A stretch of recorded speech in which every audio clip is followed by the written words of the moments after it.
Hello friends, welcome back to my channel Knowledge Factory. This is our second video, the chapter of the little girl. ये हमारे chapter the little girl का second part है, ठीक है, जिसमें हम previous video में हम यहाँ के पॉइंट 5 जो है ऑलमोस्ट कंप्लीट कर चुके हैं। हमें इधर 6 से पढ़ना है। इसके पढ़ने से पहले हम इसका एक शॉर्ट रिवीजन दे देते हैं। क्या होता है, इसमें एक लड़की केजिया की कहानी होती है जिसमें बताया जाता है कि वो अपने फादर से कितना डरती थी, ठीक है। वो अपने फादर से डायरेक्ट बात भी नहीं कर पाती थी, उसको इतना ज़्यादा सटर होता था, बहुत डरती थी, घबराती थी वो। और सेम टू सेम उसका मम्मी से था। वो ज़्यादातर ओपन किससे थी, अपनी दादी से थी, ठीक है। तो दादी से उसका ज़्यादा लगाव था। अब क्या होता है, एक बार की बात है जब उसके पिता के कुछ डॉक्यूमेंट्स होते हैं, उसके फादर का आना होता है बर्थडे, तो दादी उसको सजेस्ट करती है कि तुम क्या करो, पापा के लिए कुछ सरप्राइज़ प्लान करो। और तो वो सोचती है ठीक है। अब उसको सोचने जब सरप्राइज़ का सोचती है तो वो सोचती है कि मैं क्या करूँ, तो वो सोचती है मैं एक येलो कुशन बनाऊँ। येलो कुशन बनाने के लिए उसमें फिलिंग के लिए तो कुछ चाहिए होगा, तो वो जाती है मम्मी के रूम से, पापा के रूम से जो वेस्टेड पेपर होते हैं उसको लेके उसको टोर्ड अप कर देती है, फाड़ देती है। लेकिन उसको ये नहीं पता होता है जो वो पेपर लेके आई हुई है, फाड़े हुए हैं, वो इम्पॉर्टेंट डॉक्यूमेंट्स होते हैं। वो डॉक्यूमेंट्स उसके फादर के इम्पॉर्टेंट ऑफिशियल डॉक्यूमेंट्स होते हैं, जिसके कारण उसको बहुत ज़्यादा अथॉरिटी लॉस हो जाता है। तो इस कारण से जो है केजिया जो है क्या होती है, केजिया के लिए डांट पिट रही होती है कि तुमने किस तरीके से वो पेपर ले लिए। तो बस उसके आगे से हम यहाँ शुरू करते हैं पॉइंट 6 से, यहाँ से हम स्टार्ट करते हैं, ठीक है। अब देखिएगा, and she was dragged down to where father was pacing और to and fro hands behind his back. उसके लिए बोला जाता है तुम नीचे चलो, पापा के पास आती है। वेल ही सेड शार्पली, अच्छा तो तुमने किया है, तुमने फाड़ी है वो, इस तरीके से मदर एक्सप्लेन, मम्मा समझाती है, जिस तरीके से हर घर में ये होता है।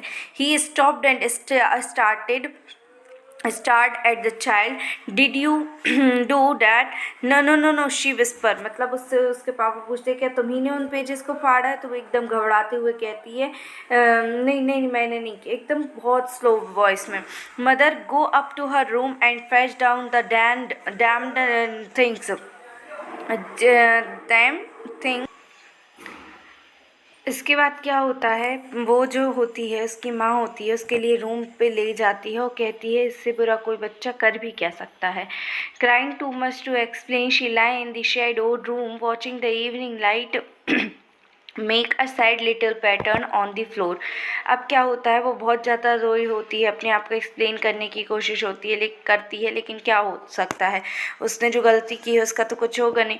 तब वो क्या करती है, शैडो बनाने की कोशिश करती है। रूम पे क्या बनाने की कोशिश करती है, शैडो बनाने की कोशिश करती है, मतलब ड्रॉ करती रहती है वो फ्लोर पे, और वहाँ से देखती है। और अपनी जो रूम की लाइट भी है उसके लिए वो क्या करती है, एकदम डिम किए हुए होती है, ठीक है।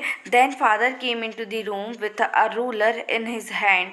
अब क्या होता है, वो कमरे में तो ऑलरेडी बंद होती है, उसके फादर जो है एक रूल लेके उसके कमरे में आते हैं, ठीक है। और I am going to beat you for this, he said. और वो कहते हैं मैं तुम्हारे लिए, तुम्हारी उस गलती के लिए पीटूंगा।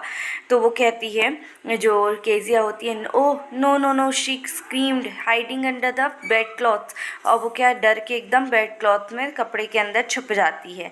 ही पुल्ड दैम असाइड, जबकि उसके फादर जो है उसको हटा देते हैं उस कपड़े को।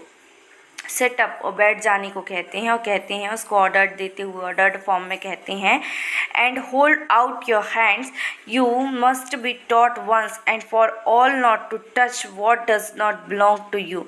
और कहते हैं तुम्हें एक बार तो इस गलती की सज़ा ज़रूर मिलनी चाहिए, इससे सज़ा मिलने से तुम ये सीख जाओगी कि जिस चीज़ का तुमसे कोई भी बिलोंग नहीं है, संबंध नहीं है, उसको तुम टच ना करो। But it was for your birthday father, वो इस तरीके से कहती है, ये तो लेकिन मैंने आपके बर्थडे के लिए कहता है। Down came the ruler on her little pink palms hours later when grandmother had wrapped her in a shawl and rocked her in the rocking chair. The child clung to her soft body.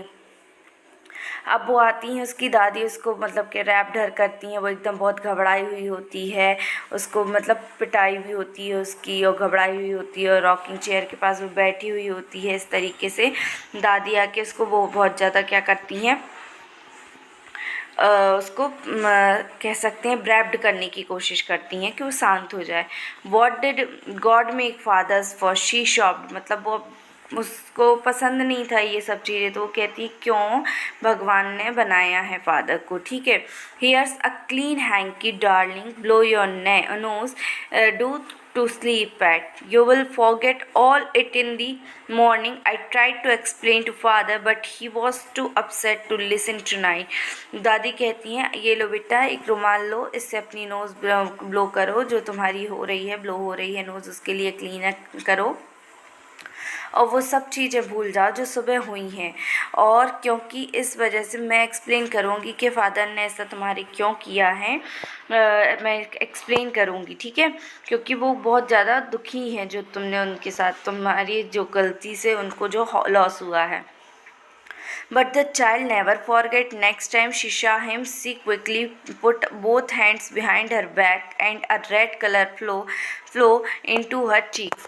अब देखो क्या होता है, लेकिन बच्चे जो है कभी नहीं भूलते हैं। अब उस नेक्स्ट मॉर्निंग क्या होता है, वो देखती है, सॉरी ये बार बार ब्लो हो जा रहा है, वो नेक्स्ट मॉर्निंग देखती है कि उसके फादर जो है वो दिखे उसके लिए, तो वो जल्दी से अपने हाथ क्या कर लेती है, अपने पीठ के पीछे कर लेती है और इसी तरीके से क्या करती है, उसके ऑलरेडी चीक्स जो है वो भी रेड हुए पड़े होते हैं। ठीक है, अब देखो अब यहाँ से एक दूसरा सीन शुरू हो रहा है, ध्यान से सुनना। ठीक है, इनका एक पड़ोसी होते हैं, मतलब एक पड़ोसी होते हैं मैकडोनाल्ड जो होते हैं, मैकडोनाल्ड अंकल होते हैं जो इनके पड़ोसी होते हैं और वो बच्चों के, उनके 5 बच्चे होते हैं, वो उनके साथ खेल रहे होते हैं।